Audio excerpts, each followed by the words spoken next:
dois d'abord dire que, bien qu'étudiant, j'étais associé aussi à m'occuper de la politique lors de la table ronde de Bruxelles, quand nos aînés, nos leaders sont venus discuter de l'indépendance. Et je dois vous dire que l'objectif majeur que voulaient atteindre nos leaders, c'est mettre sur pied un état de droit au Congo. Et je dois dire que, comme vous me posez pour répondre à votre question, je dois dire que c'est avec amertume que j'assiste à cette indépendance, à cet anniversaire de 50 ans d'indépendance, qui représente pour moi 50 années d'échec de tout ce qui devait être fait pour que l'objectif majeur que nos leaders recherchaient quand ils ont été à la table ronde, donc un état de droit, puisse être installé au Congo, et cet objectif n'est jamais très loin d'être obtenu au Congo. Et c'est cela qui fait que c'est avec amertume que j'entends parler de la fête de 50 années d'indépendance. Moi, je ne peux pas dire que c'est un succès parce que je ne sais pas ce qu'on va faire de l'argent qui ne va plus. Donc, c'est-à-dire on ne devra plus payer de dettes. On va faire des économies. Et qu'est-ce qu'on va faire des économies quand il n'y a pas quand la gouvernance est telle qu'elle est au Congo? Vous le savez, au Congo, c'est une équipe de pilleurs. Depuis qu'ils sont là, ils ne font que piller les richesses du pays.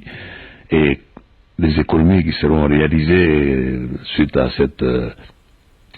cette faveur-là, l'achèvement du paiement de la dette, sera tout simplement gaspillé aux intérêts individuels, intérêts privés, ou envoyé dans des comptes privés, un compte bancaire à l'étranger, et ça ne servira pas des intérêts du peuple congolais. Je ne peux pas appeler ça un succès. Mais on changera nécessairement parce que, je répète, qu'on doit mettre sur pied un état de droit. Un état de droit, c'est celui où tout le monde respecte la loi. Ce n'est pas pour rien qu'on fait des constitutions. Et l'UDPS, ce sera le premier parti à respecter la Constitution et la loi. Et dès qu'on respecte la Constitution et la loi, sachez qu'à ce moment-là, c'est en fait la participation à la gestion du pays de l'ensemble de notre peuple. Dans la liberté, dans la justice, il n'y aura pas de discrimination. Déjà par ce fait-là, c'est déjà un grand changement. Parce que le pays n'est pas construit par un gouvernement, c'est par l'ensemble de la population. Et la population ne peut pas participer à gérer quand il y a un État autoritaire, comme celui que nous avons, un État qu'on dirige avec la baïonnette.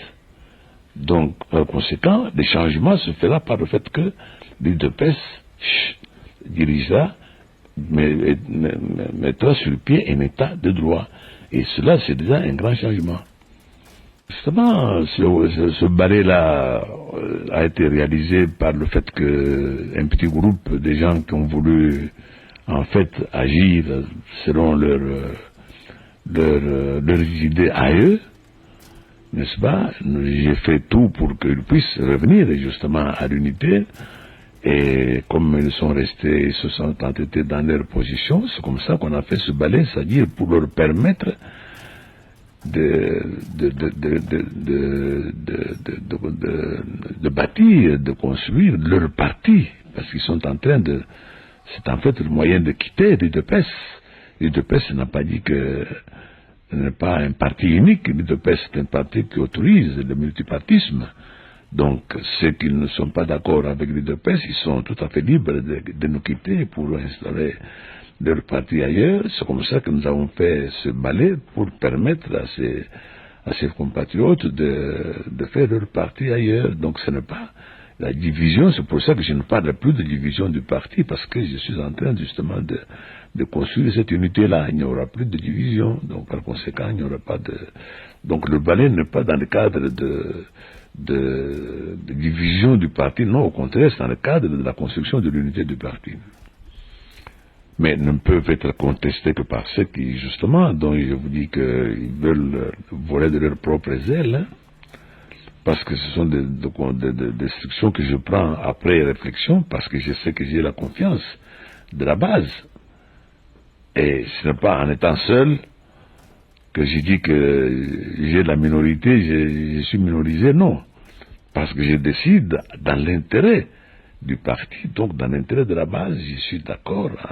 D'abord, je suis en contact avec presque toute la base de mon parti dans le pays. Par conséquent, je décide en fonction de cet intérêt-là. Je n'ai pas à cet âge-ci intérêt à agir dans mon intérêt personnel.